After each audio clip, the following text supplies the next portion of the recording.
So you just invested in your first higher end pocket knife. You've been carrying this thing day in and day out. It's seen a bunch of use, but you start to notice that there's gunk building up in between the handles. The blade is kind of beat up and it doesn't look as good as new. Well, in this video, I'm going to tell you everything that you need to know about knife maintenance. So sit back, relax, maybe grab a snack, and let's get it.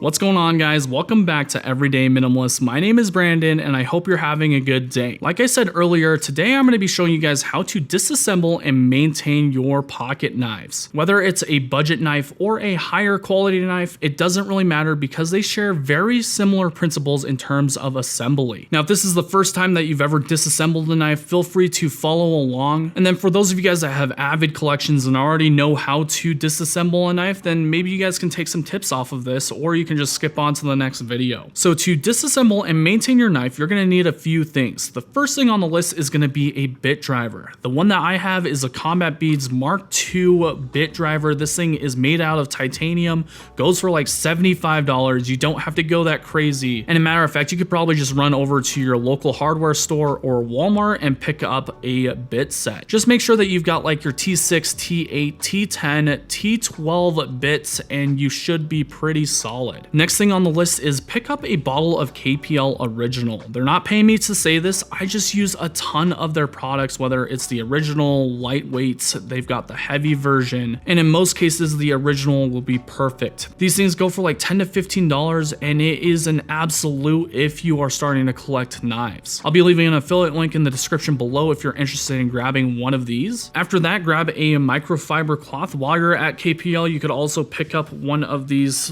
Savelt, I think is how you say it, Savelt microfiber cloths. These have been really good to use, especially when cleaning off my blade. And last but not least, you're going to want to get yourself some Loctite. Now, this is a Loctite Stick. The reason why I like to go with this one specifically is because it's a more solid compound and it doesn't go all over the place. You can easily put your screws into the chapstick looking compound, and it's really easy to not overdo it with this stuff. Now, this stuff is going to be a little bit harder to find at your local hardware store, so I'd probably suggest getting this off of Amazon. I'll be definitely leaving a link to this compound in the description below as well. Okay, so we're going to be taking apart the Benchmade Bug Out, one of the most renowned knives out there. This is a custom version. So the first thing that you need to find out is what size the pivot screw is and all these other body screws. On the Bug Out, I believe it's a T10 here on the pivot, which it is, and then the T6 on the body screws. Once you've got that sorted out, then let's just go ahead and start disassembling. When you're disassembling, just make a mental note of where all these screws go. When I first started doing this, what I would do is I would just take a picture of all of the different screws and where they're supposed to be located. By now, I've taken apart plenty of Benchmade Bug Outs, so I kind of know where everything is and I'm really accommodated. Let's go ahead and start taking out all of these body screws. This should be relatively simple. And a matter of fact, the Bug Out is going to be one of those harder knives to take apart just because it has a bunch of parts built into it. But don't stress out, this isn't very difficult. I'll show you guys some tips and tricks when you go to reassemble the knife. A lot of the times I will leave the screws in the scale. In this case, I'm not going to do that because I definitely want to make sure that this inside scale is wiped off completely. Let's go ahead and set the scale aside. And next, what you're going to want to do is basically go ahead and pull back the axis bar. This is going to be specific to the Bug Out.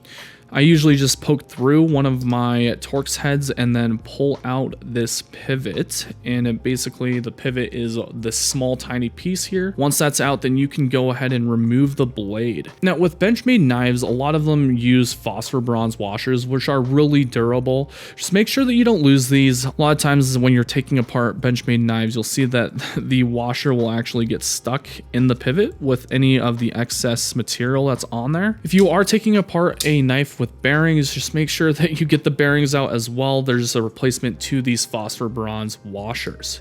Cool. So the next thing in terms of maintenance that I'll typically do is just clean out any of the dust and grime that goes in between the scales and as well as the axis locking mechanism. This is a really easy way to just maintenance your knife and make it look like it's brand new, even if you don't see it. After that, I'll usually just clean off this area for the pivot, so that way that these phosphor bronze washers will just glide across the blade as well as the axis locking mechanism. It just makes it so that it deploys a lot easier and then there's no buildup in there. I'll then typically just clean off these phosphor bronze washers, which is relatively simple. All you have to do is wipe it off. Make sure to do it on both of the phosphor bronze washers, of course. You'll typically see that these are the components that have the most wear and have the most grime in that sense, just because this is going to be affecting a moving mechanical part inside the knife. Next, what I'm going to do is take this bottle of KPL and then just kind of dab it on here where the washers are going to go. Same thing on the other side of the blade. This is relatively simple. And then what I'll typically do is let the blade chill for a second and take your pivot screw and essentially line it up with the internal liners. This does have a notch, so it is pretty simplistic. You just kind of want to twist it with your fingers and then find that little notch. Next, take one of the phosphor bronze washers and basically slide it on top of where that pivot is going to enter. I usually use the tip of the KPL bottle, but once you've done it a few times, you should be able to get it to line up to the point where the washer can just kind of slide over that pivot. You can also dab a few drops of KPL under the washer, so that way if it does make contact with that scale, it doesn't have too much resistance. I'll go ahead and take the blade and essentially slide this on through. And a pro tip is you can actually use your finger to hold this pivot in place and then use your thumb and middle finger to pull back the axis bar, because there is going to be tension here on the blade. Once that pivot is through, then you'll want to leave a little bit of excess room for the remaining phosphor bronze washer. This is pretty tricky, but once you get a hang of it, it's not too bad. And then slide that bad boy into place. You might need to pull back that axis bar again just to get it lined up, but eventually this will be good. Cool. So everything should be snapped back into place to the point where we can just reassemble the knife. I'm going to take my scale and we're just going to throw this back on top. I'm going to go ahead and start off going from the back to the top. So let's go ahead and do that real quick. Make sure that they're pretty much hand tight and you should be pretty solid. So I personally don't like putting any Loctite on the body screws just because I plan on taking this thing apart again in the future. So I just don't want to add that extra step. If they're hand tight, they should be pretty solid even if you carry it for, a few months on end. Sweet. So let's go ahead and grab the pivot. And this is now when you're going to want to use the Loctite Stick. This is what makes it super easy. And essentially what you'll want to do is take that pivot screw and then put just a small dab of this blue Loctite on it. Again, you're not using a ton, so this is probably going to last you a really good long duration. And then just basically screw the pivot in and you should be good. Let's just go ahead and get this down. We want to make sure that it's not going to be too tight nor too loose. And how I kind of feel that out is you want to make sure that there's absolutely no blade play whatsoever, and then that this deploys just fine. And I think that's almost perfect. We can probably tighten it up a little bit. Nope, that's a little bit too tight. Let's go like 1/8 of a turn out.